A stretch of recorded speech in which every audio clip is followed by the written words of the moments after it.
This channel does not promote any violent, harmful, or illegal activities. All content provided by this channel is meant for an educational purpose only.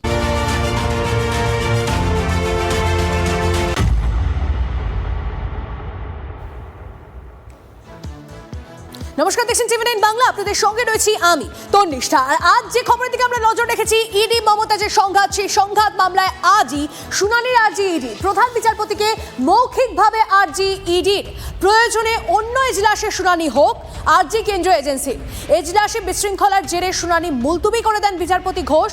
14 জানুয়ারি পর্যন্ত শুনানি পিছিয়ে দেন বিচারপতি শুভ্রা ঘোষ। তবে ED Mamata এই সংঘাত মামলায় আজই শুনানির আর্জি ইডি।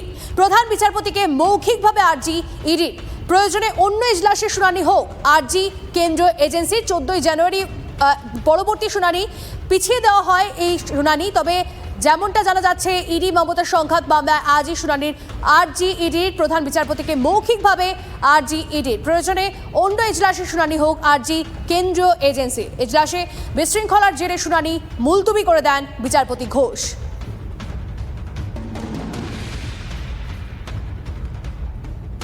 আপনারা জানেন যে সংঘাত সপ্তমে, কেন্দ্রীয় এজেন্সি এবং মুখ্যমন্ত্রী মমতা বন্দ্যোপাধ্যায়ের সংঘাত চরমে গেছে।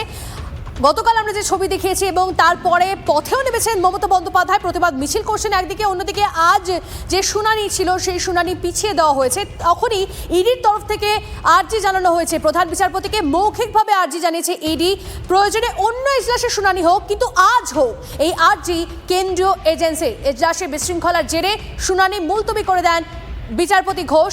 14 জানুয়ারি পর্যন্ত শুনানি পিছিয়ে দেন বিচারপতি শুভ্রা ঘোষ। তবে ইডির তরফ থেকে মৌখিকভাবে প্রধান বিচারপতির কাছে আর্জি জানানো হয়েছে, ইম্পর্টেন্স দেওয়া হচ্ছে, বলা হচ্ছে আজই, দরকার পড়লে অন্য এজলাসে শুনানি হোক, কিন্তু আজই হোক, এমনটাই আর্জি ইডির। মৌখিকভাবে ইডির তরফ থেকে প্রধান বিচারপতির কাছে এই আর্জি।